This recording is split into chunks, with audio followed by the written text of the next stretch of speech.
Hi guys, welcome back to my YouTube channel. My name is Claudia and I make mostly self-development content. So you have clicked on this video probably because you have seen its title, and I am going to share tips and tricks on how to become an academic weapon. It is slightly past back to school season, but most people are still getting back to school. Some people are already in full-time education once again. Summer holidays are finished, and even though I'm not posting this video straight away before September, these tips and tricks are really needed for peak exam seasons like December or end of year exams. And whenever you end up clicking this video, I believe it will be useful for you to apply for your academic year. The reason why I'm giving out this back to school advice is also because based on my personal performance at school, I can say that I know quite a bit of how to succeed in an academic setting, and that is why I am here with you guys to share my own experiences and what I learned in the process. So without any further ado, like, share, subscribe, comment, and that's really it. Thank you so much for watching. So the first tip that I have to share with you guys is to set clear goals that you want to achieve this academic year. So based on your past experience, you can identify whether or not you're good at a certain subject, and from that evaluation, from that decision you have made or a pattern you have observed, you can now decide that, look, okay, this year I noticed that the previous year I'm not so good with chemistry. This year I want to get an A in chemistry. Little tasks like that. Or you can generally decide to make an overall improvement in your general subjects, like an overall improvement in performance. I hope that makes sense. Yeah, it's either that, or you even from your past performance, you can observe if there's certain academic tasks that you're not so good with. If you have presentations and you notice that presentations are your weakness because you struggle with public speech, then that's something that you should put on your list of goals that you wish to achieve this academic year. Last example could be maybe you weren't too happy about your previous performance and your previous set of grades. Decide that, okay, this year overall I want to improve. In general, I want to be a better student. I want to attend more lessons. I want to, whatever task that, your points of weaknesses, and what aspects you want to improve. So the importance of this step is to identify what you're going to put your focus on this academic year. After identifying your large goals, after defining your large goals, now you need to start setting them into little parts, into little steps. If your goal is to improve in a set subject, you could start by following the simple task that your teacher has given you, or add some certain like independence exercise that you want to follow that is really crucial, really curated to your own needs. That I have really learned throughout my journey at school, and I am still learning now, is the importance of like knowing where to set your primary focus.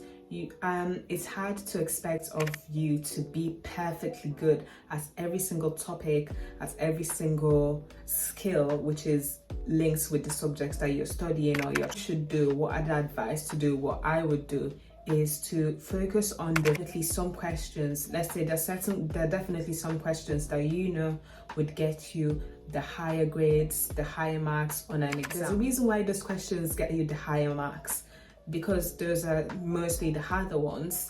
Those require more skill from students, and as a result, you really get assessed on that. An impact, you'll have a certain weight on your final grade. But if you spend ridiculous amounts of time on the smaller questions which don't get you too many marks, that's still time wasted on you, and that's still your potential grade being wasted. So which have risen up in popularity in the past years on social media. However, like, we all are different study methods, study techniques apply to us. So my advice is to practice with using different study techniques and find the ultimate one that suits you.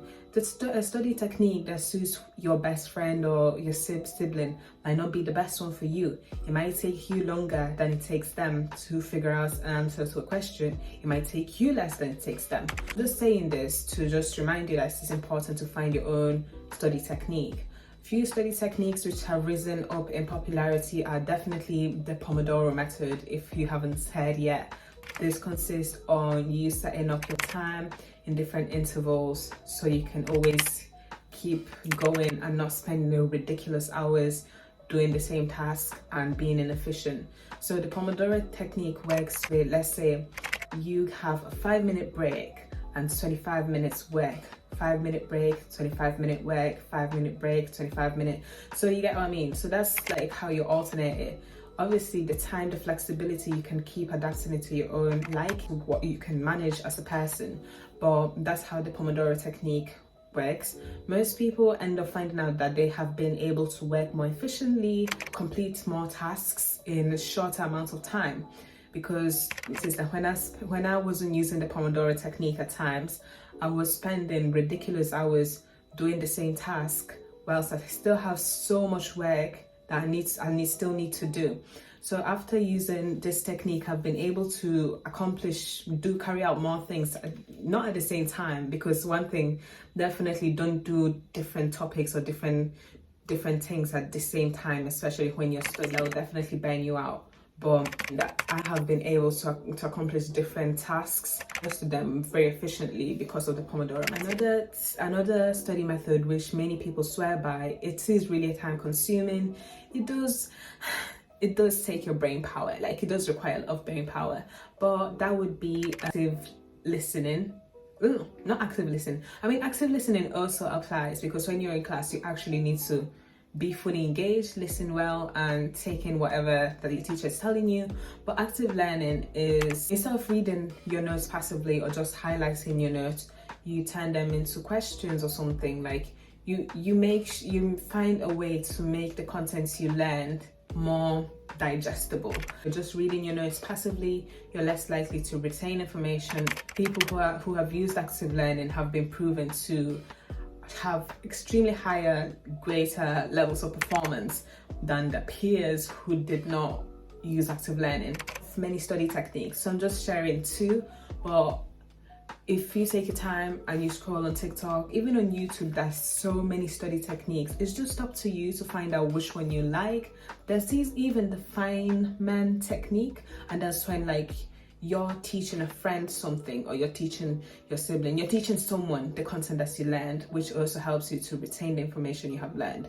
But this video is not primarily focused on techniques, but I'm just cutting it short, so I won't be talking too much about it. Video more about that, just let me know. I will do upon your request. Another key that is really crucial to being an academic weapon is to master your time management skills. We fail to realize how much time we have in our hands until it runs away, until we've wasted it successfully, and we just realize what we could have done with our time. But that's what's now in the past, and we're in the present, still reminiscing. That's still waste of time. So it's just really crucial for you to know how to manage your time. Set a routine, set a schedule, stick by it. So you have to stick by it religiously, you have to stick by it very strictly. And I don't care what distractions might get in your way. I don't care that is you want to have fun or link with people. That is not the time. If you know your priority is to become an academic weapon, you know what the business is and you will stick by it. So set that schedule, make sure that it's efficient, make sure that it's actually realistic as well, so you won't be setting unrealistic standards for yourself and actually hurting yourself in the long term, in the long run. So set a schedule, make sure that that schedule is reliable, it's sufficient, and it won't harm you. Such an advocate for having a set schedule and sticking by it is it really prevents serious burnouts in students in the long run. Especially before exams, in my previous video I made an example about cramming. Most students end up cramming the content they learned for the past semester in in the day before the actual exam, which is horrendous. So if you set for the panic and this short time you have to do all of this, it actually gets to you. So make sure that you are gentle with yourself and stick with routine and avoid cramming at all costs for your sake. I mentioned previously to avoid multitasking. Multitasking will decrease your focus, it will make you burn out, it will increase your stress levels, it can make you anxious, and it's really not advisable. On top of that, it is inefficient. The results that you'll be getting after multitasking are really not impressive. Remember that you are trying to be as efficient as you possibly can in terms of your academic level of retention, in terms of your contents that you are learning. It will be really low, and that's exactly what we don't want. We absolutely don't want to gain information that we have been learning in school. What's the point of being there if you can't retain it? So don't throw your time away by doing that. Make sure you just, let's say you're even in lesson, throw away the little things that you're doing, like just focus on what you're being told, listen to what you're being told. Okay, sometimes you can have some lecturers or some teachers that can make a lesson boring, but try your best to push through, because in the end of the day, you'll be the one who will be smiling. And yeah, just do it for your sake. Just don't multitask, don't do multiple things whilst in class and whilst doing your homework or while studying. That is also a reason why certain teachers, they actually get really annoyed if you're on your keyboard whilst they're teaching, or you're doing other things whilst they're talking. They know the importance of their teaching to you, and it's important to respect that. There's a reason why they are very thingy about you not being focused during yourself. You could have assignments which you are given, and you have to set a deadline for yourself, which is different from the deadline which your teacher has given you. It's because most students wait to submit an assignment or do a certain task which they have been assigned, like last minute, or complete it on the actual deadline they have been given, or they start it on the actual deadline which they have been given, which is absolutely horrendous. Like, that is not the way you should, that's not the way you should do. Why you have been given a certain amount of time to carry out a task, there's a reason why you have given a certain amount of time to do that assignment, because you're meant to work it up to a certain standard. And bear in mind, usually you do get graded on that, you do maybe get to present that. So you need to use all your time efficiently, and don't leave anything last minute. That will just make you unprepared, and that will reduce the quality of your work, which again would not align with you wanting, with your goals of being an academic weapon.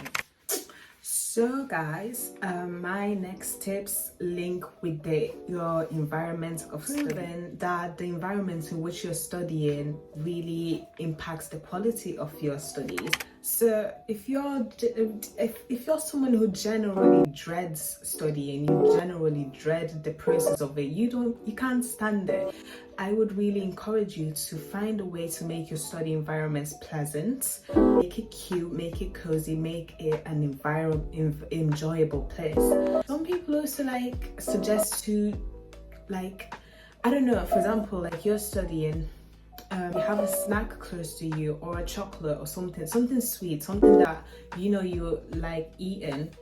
Just that helps with your concentration. I don't usually eat like that when I'm studying, but there's certain people that this really works for. If you know that you're a person who really dreads the process of studying, definitely give this a try and let me know if that has really helped you.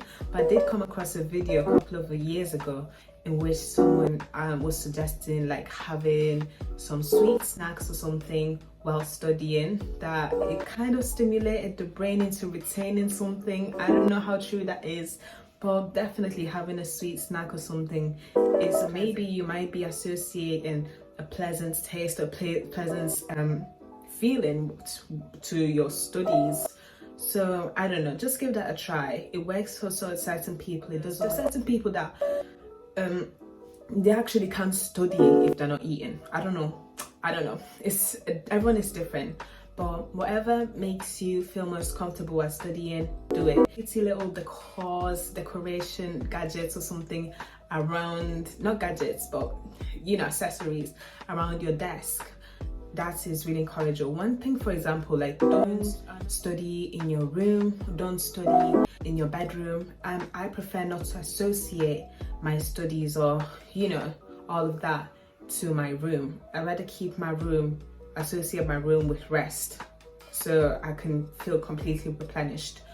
Nextly, we all know, don't keep your phones away, keep your gadgets away from your study setting. When I study, I usually have my laptop with me, and that's really what I need, my laptop and my calculator. So make sure you remove any digital distractions from your vicinity. You can use apps that, if you really have your phone near you, just to overcome the temptation of using your phone. There's this app called Forest, and it grows trees. So if you leave the app, it kills the tree, if I'm not mistaken.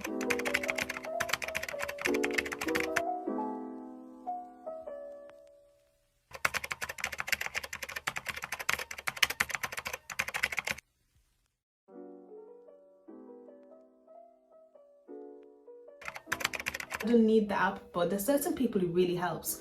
So if that helps you to minimize any digital or electronic distractions, make sure that you give it a try. So like before studying, make sure you have all the content you need with you, all the equipment you need with you, so you won't need to leave your study room and go somewhere else to go and grab it, because the moments that you leave your room, or you leave your study room to go grab something, those little minutes you'll be probably distracted by something, and then you end up procrastinating getting back to your studies. So be really vigilant in that sense. Yeah, prioritize self-care as much as you can. Look after yourself as much as you can. Don't ignore yourself, don't ignore your health, don't ignore your well-being. Make sure that you sleep for those 8 hours. Like for me, like regardless of how much I had to study, I always stuck with those 8 hours sleep. Always. There's nothing could ever push me so much that nothing would ever cause me to not have my 8 hours sleep. So remember the importance of your 8 hours sleep. It is important to rest your body, but also your mind, especially because your mind is the big machine that's operating so much for you to become an academic weapon. Don't cause yourself some sort of like self-harm because of school. Protect your mental health. Even in social settings, if you're influenced by wrong people, wrong activities, make sure that you distance yourself from that, because things really affect our mental health without us even knowing. Be really careful, keep your eyes on the prize. Keep your eyes on the prize, and don't let any little distractions get in your way. Don't let unimportant things to disrupt your journey. And protect your mind. Also linking with mental health and well-being. People like to meditate to take care of their mind. People really indulge in prayer. People indulge in so many different activities and reflections to protect and also restore their mental health.